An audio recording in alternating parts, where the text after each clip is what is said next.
Probably start a few minutes after the hour, give people time to join.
Welcome, everyone. We're just waiting a few minutes to see if we have a couple more people join us.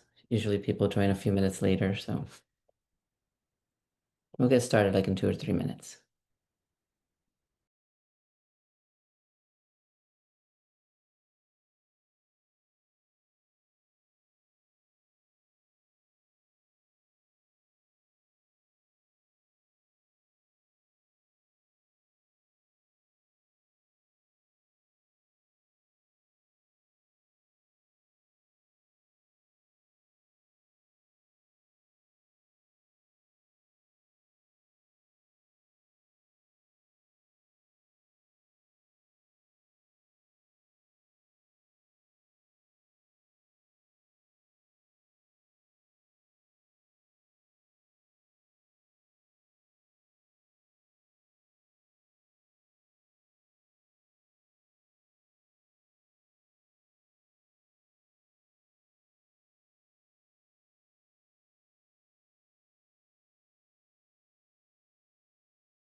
Okay, I think I'll get started.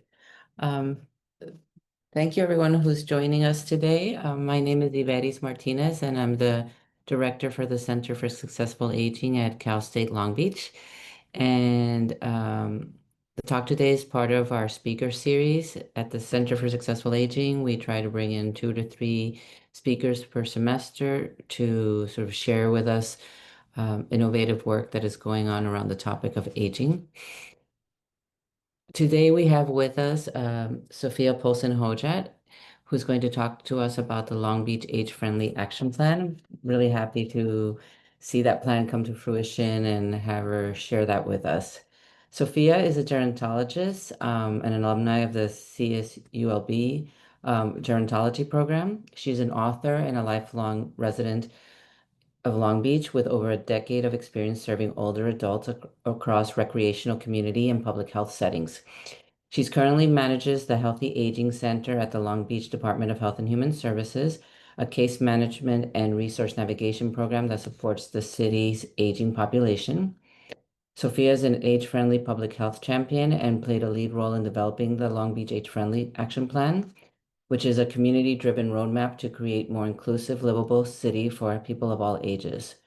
Her work centers on equity, dignity, collaboration across sectors to improve aging outcomes at the local level.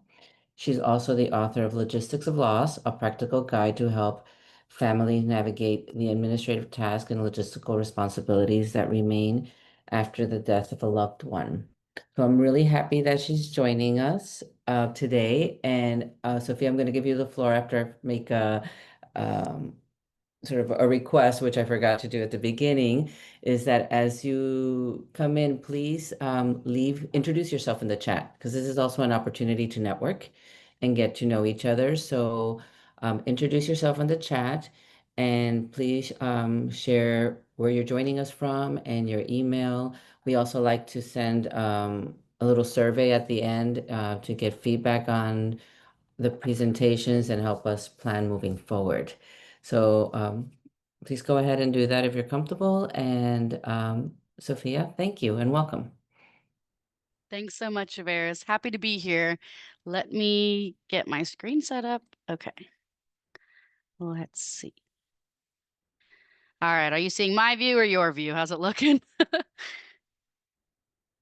Looks good. Okay. Excellent. Thank you for the introduction. Like you mentioned, my name is Sofia Hodjat. I'm a gerontologist and the program manager of the Healthy Aging Center within the Department of Health and Human Services. I'm honored to present to you the Long Beach Age Friendly Action Plan. I've got one right here. I've got one everywhere I go pretty much, but ultimately it's a framework to help our community adapt to a growing and aging population. This work really does come at a critical moment. As many of you may know, by 2034, for the first time in US history, there'll be more people over 65 than under 18. And so, without intentional planning, cities risk falling short in meeting the needs of older residents. However, communities that embrace aging and age friendly practices position themselves as vibrant, inclusive places where people of all ages and abilities can thrive. Okay, let's see. There we go. Are we seeing slide 2? Okay. So let's see. So as part of my role in the Healthy Aging Center, which does a whole lot for our community in regards to case management for older adults and home visitation and connecting them to resources. But part of my role here is I lead an initiative called Age Friendly Long Beach, which really is all about making our community a great place for everyone to live as they age. The age friendly movement, more broadly, is part of a global effort to prepare local leaders and communities for rapid demographic shifts. And internationally, it began with the World Health Organization in 2006, and in the United States, it's led by AARP. And so today, there are over 1,000 recognized age friendly communities across the US. And in early 2018, the city of Long Beach joined that network, making a public commitment to enhance the quality of life of residents as they age. That commitment marked the beginning of a collaborative, city led, community wide effort working across sectors to explore what types of features, services, policies, and programs are needed in our community so that it can better support older adults and, in turn, everyone. Because really, at the core, the factors that make a community age friendly are the same, whether you're in your 70s or you're in your 20s. Both groups want to live in a city that include opportunities for social participation, beautiful outdoor spaces, oh, excellent health services, as well as housing and transportation options that fit their lifestyle. And it's for that reason that the Long Beach Age Friendly Action Plan is not only meant for the older adults today, but for the older adults of tomorrow as well.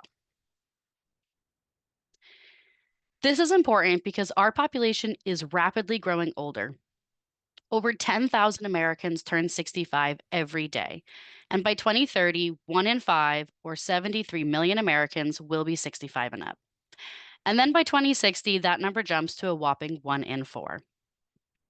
And Long Beach is aging too. But this isn't a burden, it's a call to build a more livable, resilient city for everyone. As a gerontologist, I believe we must fundamentally change the way that we view aging and subsequently how we plan our communities for it. Because this demographic shift impacts individuals, families, and the community as a whole. So the question stands, how prepared is Long Beach for this anticipated population growth? Well, according to AARP's Livability Index, last year, Long Beach had a livability score of 48 out of 100. And while we rank above the national average in the categories of neighborhood, health, and then on average for housing, we did fall below the curve when it came to transportation, opportunity, engagement, and environment. But it's important to note that this score isn't fixed. It's a roadmap for where we can improve. These are all things to take into consideration as we collectively move forward in planning the way public and private services are designed and delivered. And then developing and implementing the Long Beach Age Friendly Action Plan is just one of the ways that we can prime ourselves for an aging community. As I mentioned, in January of 2018, the City of Long Beach committed to enhancing quality of life for aging residents by joining that AARP network of age-friendly states and communities. And then recently, on May 13th, 2025, the Long Beach City Council adopted the 2025 Long Beach Age-Friendly Action Plan. This plan serves as our community-wide blueprint designed to guide and align the efforts of public, private, and independent sectors towards the shared goal of creating a more inclusive, supportive, and livable city for older adults and really for people of all ages. This was a collaborative initiative over the course of many years that involved city departments, community members, subject matter experts, partner organizations, service providers, and so on, who all worked together to design a community plan to be supported and executed by all sectors embracing and adapting to our aging population. There we go. The Age Friendly Steering Committee, which was comprised of city departments, hospitals, health plans, local nonprofits, academic institutions, service providers, and interested citizen groups, was tasked with developing and informing a community wide action plan to better address the needs of older adults by ensuring that structures and services were appropriate, accessible, and inclusive. Work groups were then established based on the 5 themes identified in the 2005 and 2016 Strategic Plan for Older Adults. Residents were invited to join those experts in various fields to focus on the specific topics of health, safety, transportation, quality of life, and housing. Over the course of many years, those 110 participants discussed hundreds of strategies, and the top priorities that emerged from those work groups are reflected in the 9 domains, 24 goals, and 108 action items of the plan. Okay. So then we took what was discussed in those work groups by the subject matter experts out into the community to ensure that what we had drafted up with them aligns with and addresses the community's needs as they see it. Our team went into places in our community that older adults live, play, and learn. We heard insights from 162 older adults in Long Beach regarding what features, programs, and services they would like to see in an age-friendly community. Our next step was to engage our local network of service providers that support older adults across various industries to validate the priorities in the plan and then ensure that it's comprehensive. We presented to the Long Beach Aging Services Collaborative and facilitated a discussion among the 35 organizations that attended, identifying where they could assist with carrying the plan forward. The feedback, perspectives, and insights from all those sessions, as well as the 10 community engagement sessions with older adults, were then folded into the finalized plan. So in this plan, the 9 domains of livability are organized into 3 environments, the built, social, and service environment. And this structure helps us see how everything is interconnected. In the built environment, we're focusing on safe, accessible, and thoughtfully designed public and private spaces. We're looking at transportation alternatives and proximity to essential services, as well as diverse housing options. In the social environment, we're working to reduce isolation, reframe aging, and promote intergenerational activities. This includes expanding community centers and programming, volunteerism, workforce development, and lifelong learning. The service environment ensures that people have access to healthcare and social services, to digital tools and communication around resources, support for caregivers, and tools for protection and preparedness. This plan creates a foundation to help government, nonprofits, businesses, and individuals take tangible steps to build a community that is accessible for all to grow up and grow old. Okay, this slide might be small. It's not meant for you to read, but just to give you a closer look into one of the 24 goals in this plan. So here we have goal 5.3, which is to build a strong age-aware workforce by encouraging businesses and services to adopt age-friendly practices.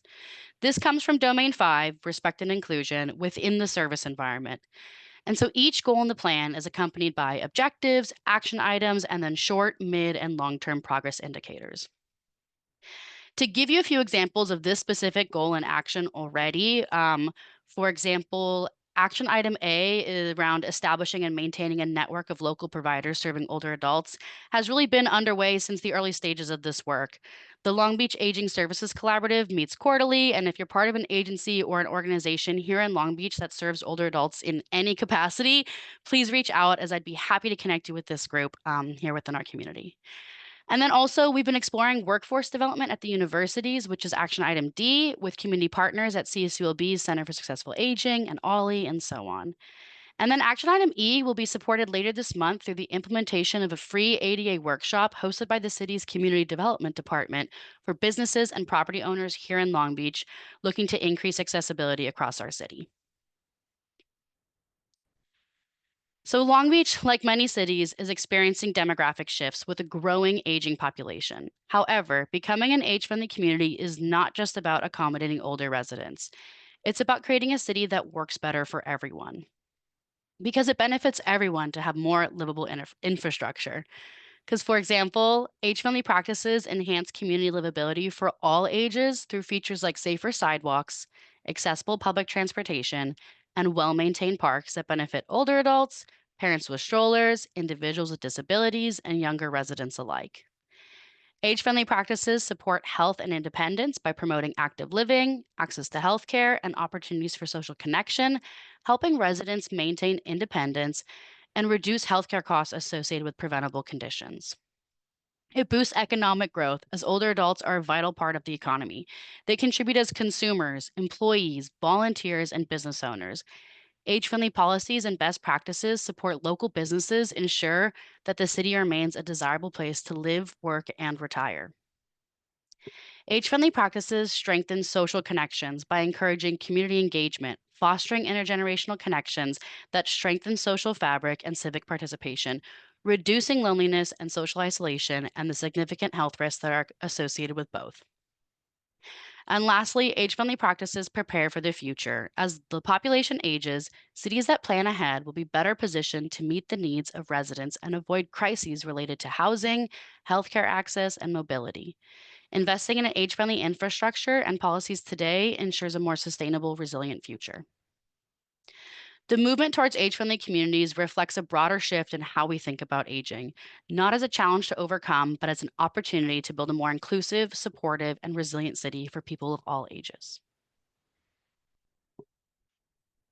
So, as we move into this next phase of the work, it's important to remember that plans don't create change, but people do. Aging is a cross cutting issue that touches every part of our city, and successfully becoming an age friendly community requires a united effort across departments, organizations, and neighborhoods. Individuals, businesses, and organizations are encouraged to review their current and future practices and identify areas for improvement by applying a lifespan lens to projects and investments that are underway, and also considering older adult concerns in all areas beyond the traditional focus. While the plan does not commit any agency to a specific project, action, or investment, this detailed workable plan is available online for any individual, agency, or business to download and take action towards improving livability in our community. And then beyond the action plan, we've also created some additional tools to help drive progress. For example, we have a flyer here on the screen that highlights some additional ways that various stakeholders, like individuals, nonprofits, healthcare providers, businesses, and government, can move this work forward beyond the action items outlined in the plan. As well, we've compiled a list of questions that can be used to promote age friendly practices when talking to decision makers or when designing programs and services. Across our city, there have already been incredible strides made towards an age friendly community, from installing accessibility mats at our beaches and sending first responders through trainings on aging sensitivity, to increasing crossing times for pedestrians at large and busy intersections and offering mobile vaccinations for homebound residents during the pandemic. from drafting emergency response plans that are age and ability specific, and providing digital literacy training and devices to older adults, hosting month-long celebrations and the upcoming accessibility workshop for local businesses, and the city recently becoming a certified age-friendly employer. These are just to name a few. There's so much more going on in our community that help move this initiative forward. But the Long Beach Age Friendly Action Plan reflects this commitment, an initiative shaped by the voices of older adults, community leaders, and dedicated advocates who recognize that the well being of our aging population strengthens us all. Together, we can prepare for an age friendly future through creative problem solving and cross sector collaboration. I encourage you to continue to stay engaged, look for ways to uplift older adults in all spaces and conversations that you are in, and to celebrate the progress we're seeing in the community. Our hope is that this plan provides the community with some additional framework and inspiration to better serve an aging population. The simple truth is that if we live long enough, we all become older adults. So, therefore, investing in a better future for older adults is in the best interest of us all. Thank you for your time today. I know it looked like I just buzzed through that whole thing, but I want to thank you all for all you do to support older adults in the community. As people were joining the Zoom room here, I noticed many people that have contributed to this work over the years. So I thank you for your dedication and your contributions to this. I'll stop there, but feel free to reach out with any questions or if you want to explore ways that you can get involved with the Age Friendly Action Plan and some of these action items. Thanks. And then how do I Thank you so much, say? Sophia, Yeah. for that. Um, yes, I do notice that there's a lot of people who've been involved, and it was a fantastic process to go through. Very well thought out. I have a question, but Yeah. well, I guess I'll start us off with a question, and then we'll open the floor to questions. So as you were talking about the livability score, so what would you say is the goal for Long Beach livability score? Where would we like to be in like 5, 10 years? No, that's an excellent question. I believe right now the highest city does not have a score of 100, so we can be a bit realistic when we're looking at what our expectations are for ourselves. But the highest city right now has a score of 73. Um, and this score's calculated by a lot of different factors. I don't run the numbers, AARP does, but we can certainly influence this. And one way, beyond implementing action items in the plan, but really is bringing items to the attention of AARP. Any policy changes that the city rolls out, any action items in the community, any shifts to let's say green initiatives in our port will change our environment score, as far as healthy air quality and things like that. So there's a lot of factors that directly and indirectly will impact this score.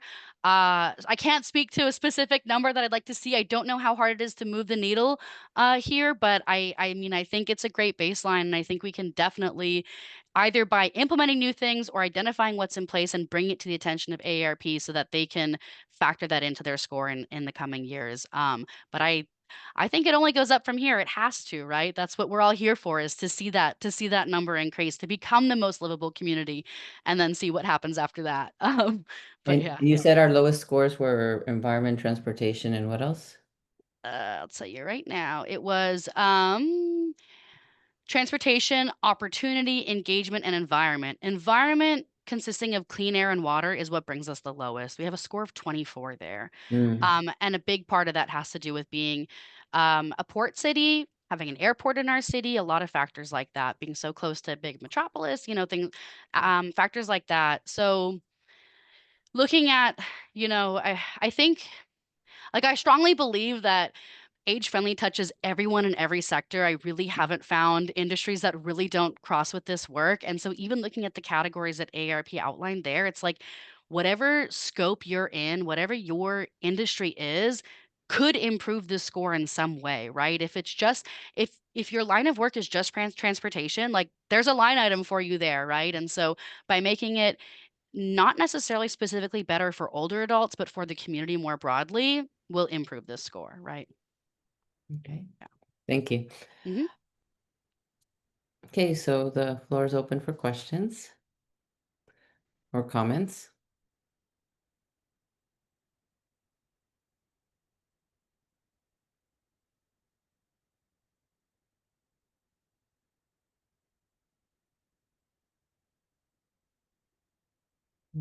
Can you tell us more about sort of,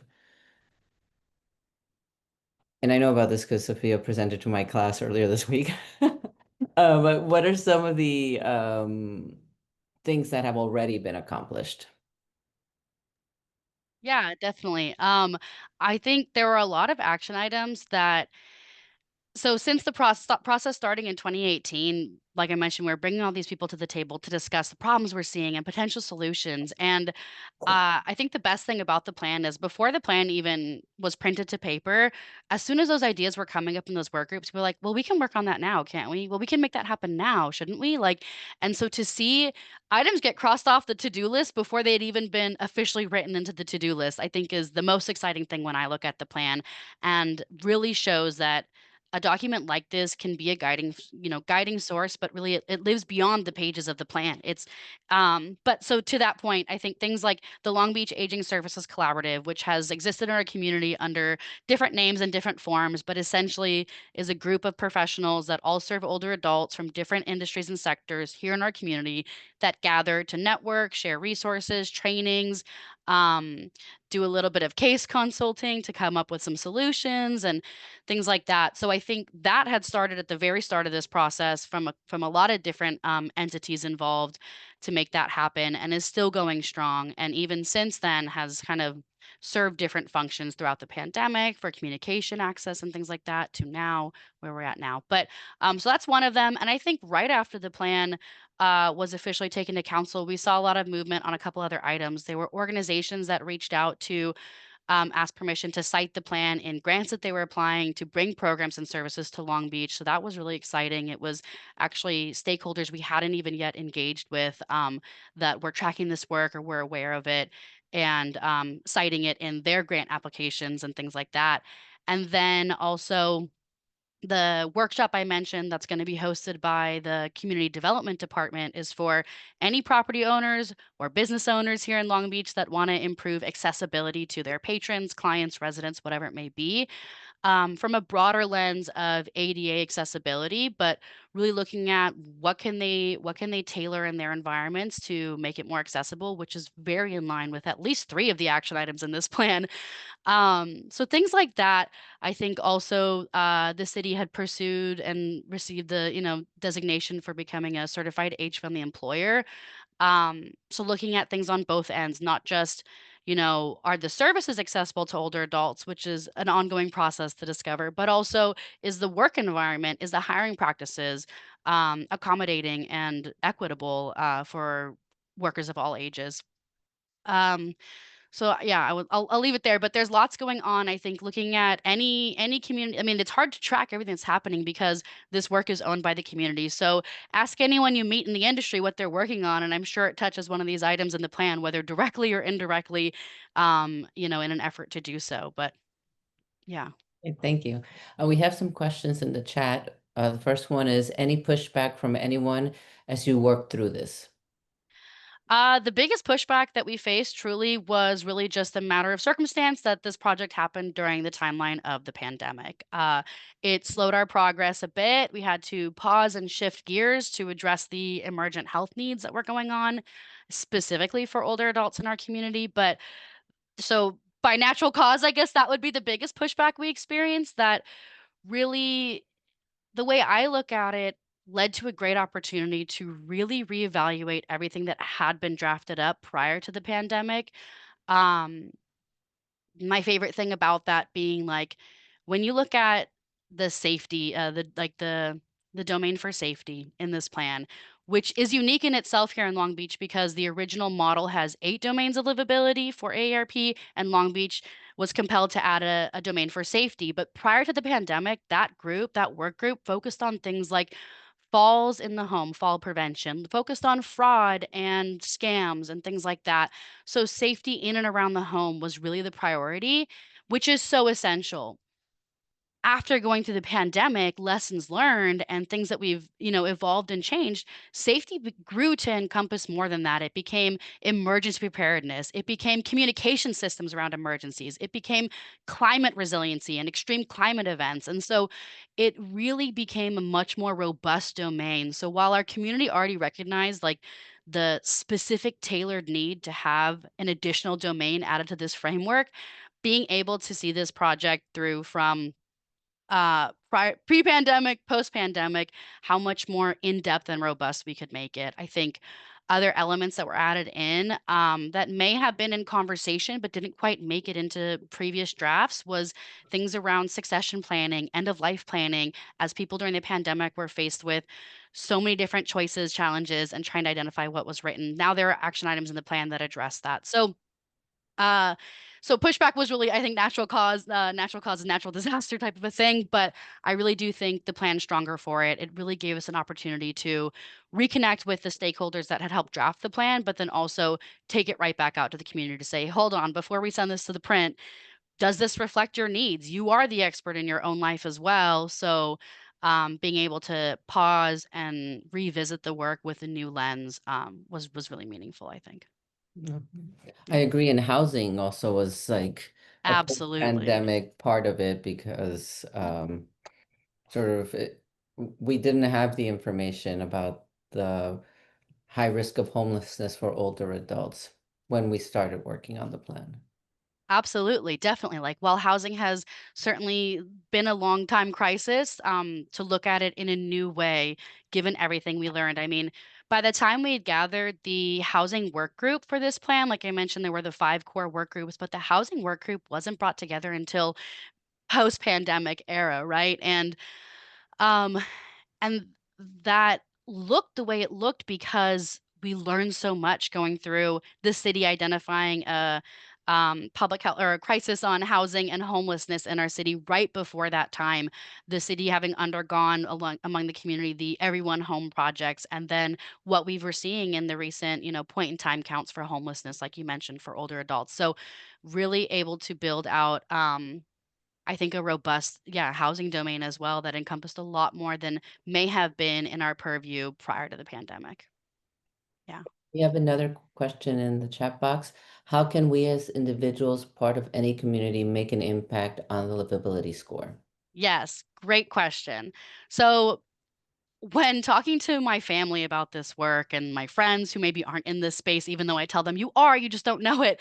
But I really like to break down the age-friendly kind of initiative into a tangible metaphor. So I talk about it like, if the goal here is to save the earth because of climate, because of whatever may happen, like there are certainly things you, as an individual, as one person in your life, changes you can make that'll move the needle on this, right? And in the example of saving our earth, it may be you're going to start recycling or composting, or you're going to take shorter showers, or maybe you'll go to a beach cleanup, whatever that looks like, whatever's within your capacity.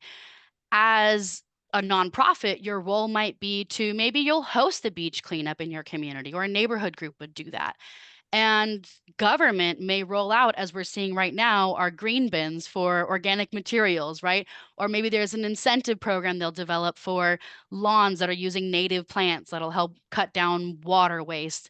Media can help by creating a media campaign around shorter showers. So the point being, there's something that everyone can do, regardless of who you are and how many people are standing with you, behind you, or alongside you. There's action items in here that are bite-sized little pieces, and there are ones that take a whole lot more and a lot more steps and a lot more coordination. But I really do think anyone can pick up this plan and find something that they either are already doing that aligns with this work, or something that's very much within their purview. To take on. So with 108 action items, I'm not going to tease them all out for you, but definitely if you're reading the plan and you're feeling compelled to do more or get involved, I'm always happy to sit and have a chat about what that looks like based on kind of what your interests are, what your skill set is, and what you have access to. But definitely, I think there's room to impact our score by way of implementing the plan for anybody. Yeah. I put a link to the action plan in the chat box Thank for all you. to have access to. Other comments or questions? suggestions. I had my students work on sort of, look at just one item, one goal, and just sort of brainstorm about what are the ways. And we're going to share that with you, Sophia. Oh, very cool. Like Yeah, would love to they see came up with that. some really creative ideas. Like what are some, and one of the things actually they asked was the the trainings that you did for first responders. Is that a training, like a training that could be done for like transportation workers? Yes, definitely. So that training, I love to plug it in any space I'm in. It is through Scan Independence at Home, and it is their Trading Ages workshop.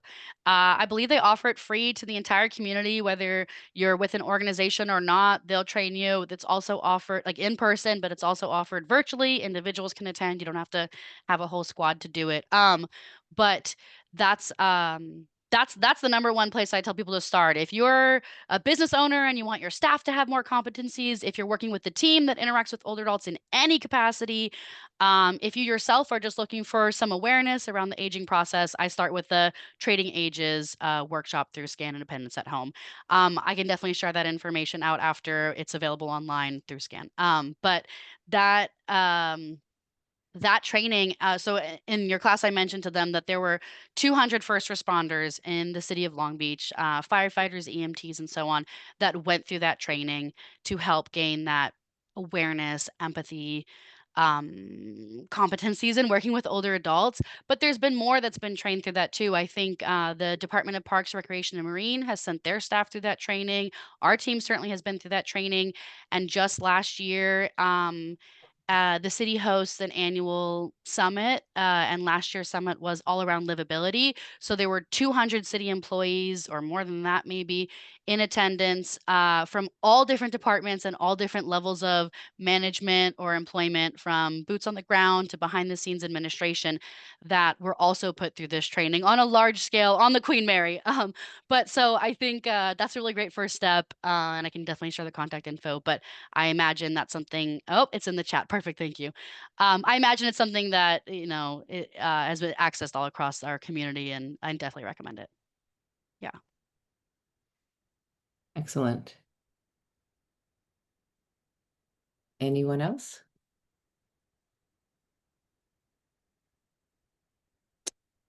Well, if there are no other questions, I thank you all once again for joining us, and thank you, Sophia, for making the time to share this important work with us. Um, it is really exciting. When I came here, and I've been here since 2018, I think 2019 is when the plan started. Um, to see, and I'd been a part of age-friendly planning in another city, but to see the depth uh, of this plan, the thoughtfulness, and I think it's really going to have an amazing impact on quality of life in Long Beach for all Absolutely. ages. So Definitely. It makes me really proud to be from Long Beach, to still live in Long Beach. I think, yeah, comparing to, I mean, because there's 1,000 communities now in the US that have gone through this process, but it looks a little bit different for every community. And I think that shows when you look at the other plans that are out there, and being able to have that flexibility to design a process that is so Long Beach at the core. Like, this is such a grassroots effort. There were so many people, professionals, individuals, that committed their time to this process, to their knowledge, their passion, and I think that shows in the plan, right? I mean, it there are so many other ways to do this, and one of those could be maybe just doing a community-wide assessment and then analyzing those results and then spitting out some action items that would help change those measurements. And, like, I think this, from what I know of Long Beach, this is such a Long Beach way to do it, such a community-led grassroots effort to try and come up with something that is tailor-made and specific for us. Yeah, it's definitely the project I'm most proud to have been a part of. It was such a wonderful opportunity to be able to carry it across the finish line. There was so much work that predates my involvement with this, and so it was just the, like, challenge and joy of a lifetime to be able to, like, step into this role, figure out how far this project had already come, get a real understanding of the lay of the land and the will of the people, and then carry it forward and do it, do justice or whatever. But definitely excited to see where it goes. Getting the plan printed was really just the first step, is the way I look at it. And so now it's out there in the community, and I think, you know, meeting different people who are interacting with it in different ways and really engaging with this work and trying to find those connections with the work that's already on the desk in front of them, and where it could be, where it parallels here in the plan is always really exciting for me. But yeah, Well, thank you thank so you. much for your attention and No, your time and for having me. Yeah. thank you once again. And thank you all for joining us. Look out for an email from us. We'd love your feedback. And also, we will be sending out and putting out information for our October session, which is going to be with AARP on caregiving and thinking about caregiving, even when you're not a caregiver, because ultimately, many of us end up in those roles. So look out for that. Should be a good one. Thank you all once again. Thank you, Sophia. Bye.